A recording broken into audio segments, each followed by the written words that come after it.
अनाबिया को जब से पता चला है कि मरियम और अवैस एक दूसरे को बहुत पसंद करते हैं, तब से उसने फैसला किया है कि वो अवैस से मंगनी कर लेगी, लेकिन शादी कभी भी नहीं करेगी, क्योंकि शादी तो वो शावेज से करना चाहती है। लेकिन अवैस से मंगनी करने के लिए सिर्फ वो इसलिए तैयार हुई है ताकि मरियम को दुख दे सके। मरियम अनाबिया और शावेज को एक साथ होटल में देख लेती है तो बड़ा परेशान होती है। जैसे ही अनाबिया की नज़र मरियम पे पड़ती है तो अनाबिया भी फ़ौरन डर जाती है कि कहीं मरियम सबको सारी बात ना बता दे। अनाबिया फ़ौरन घर आती है और मरियम को समझाती है। कहती है कि अगर तुमने मेरे और शावेज के बारे में किसी को बताया तो तुम मुझे और मेरी ज़बान को अच्छी तरह जानती हो। मेरी ज़बान भी तुम्हारे और अवैस के बारे में सबको बताने से नहीं रुकेगी। अनाबिया के पापा मरियम को अपने पास बुलाते हैं और कहते हैं कि मैंने अनाबिया और अवैस की मंगनी तय कर दी है और बहुत जल्द उनकी मंगनी करूंगा, लेकिन मैं तुमसे ये चाहता हूं कि तुम अनाबिया के साथ मिलकर पूरी तैयारी में बढ़ चढ़ के हिस्सा लो और उसकी पूरी तरह से मदद करो।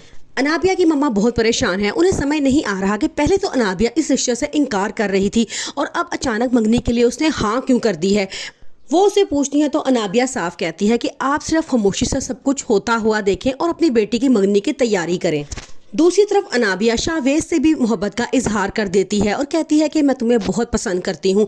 आगे से अब शावेज कहता है कि तुम जानती हो कि मेरी मंगनी हो चुकी है, लेकिन वो कहती है कि दिल पे किसका जोर है, मेरा दिल तुम पर आ गया है, चाहे तुमसे मेरी शादी हो या ना हो, लेकिन तुम मुझे बहुत पसंद हो। अब शावेज दिन रात अनाबिया के बारे में सोचना शुरू कर देता है और कहता है कि ये मुझे पहले क्यों नहीं मिली। फिर वो सोचता है कि अगर मैं निम्रा को छोड़ के इससे शादी कर लूँ तो क्या होगा, लेकिन कहता है कि मुझे लगता है शायद मेरी मामा इसके लिए कभी तैयार ना हो। शावेज का दोस्त भी उसे बहुत समझाने की कोशिश करता है और कहता है कि निम्रा बहुत अच्छी लड़की है, तुम अनाबिया के चक्कर में उसे खो ना देना, तुम्हारी मामा भी इस बात के लिए कभी राजी नहीं होंगी। लेकिन शावेज कहता है कि उसको मैंने अपने दिल से में जगह दे दी है और मैं अब उसे अपने दिल से तो क्या अपनी ज़िंदगी से भी कभी नहीं निकाल सकता।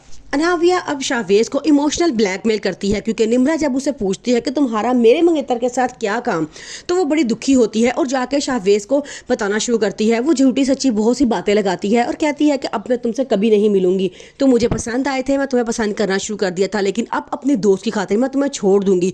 नाराज होकर वो वहाँ चल जाती है। शावेज उसे बहुत कॉल करने की कोशिश करता है लेकिन वो कॉल्स नहीं उठाती है। अब शावेज बड़ा परेशान है। वो निम्रा के घर जाता है और उसे समझाता है और कहता है कि तुम्हें उसे माफ़ी मांगनी चाहिए। निम्रा उनके घर चली जाती है माफ़ी मांगने के लिए, लेकिन जहाँ पे निम्रा कहती है कि तुम दोनों बैठे बातें करो, मैं ज़रा आंटी से मिलकर आती हूँ। जैसे ही वो आंटी से मिलने के लिए जाती है तो फ़ौरन अनाबिया अपने प्यार का इजहार करती है और कहती है कि मैं तुम्हें बहुत पसंद करती हूँ। अब शावेज बहुत परेशान है क्योंकि उसे दोनों में से किसी एक को चुनना होगा, या निम्रा या अनाबिया। निम्रा की मामा जो अनाबिया और शावेज को एक दूसरे के साथ इतना बेतकल्लुफ़ होते हुए देख चुकी होती हैं, वो निम्रा को बहुत डांटती हैं और कहती हैं कि तुम्हारी दोस्त का तुम्हारी गैर मौजूदगी में शावेज के कमरे में क्या कर रही थी। निम्रा बड़ा परेशान होती है। वो डायरेक्ट जाके अनाबिया से पूछ लेती है और कहती है कि तुम वहाँ पे मेरी गैर मौजूदगी में क्या करने गई थी। अनाबिया जो बहुत ही चालाक और शातिर लड़की होती है, वो फ़ौरन बहाना बना देती है और कहती है कि तुम्हारी बर्थडे हमने सरप्राइज सेलिब्रेट करनी थी, इसलिए हमने फैसला किया था कि मिलके बैठ के प्लान कर लेंगे, मैं तो सिर्फ इसीलिए गई थी।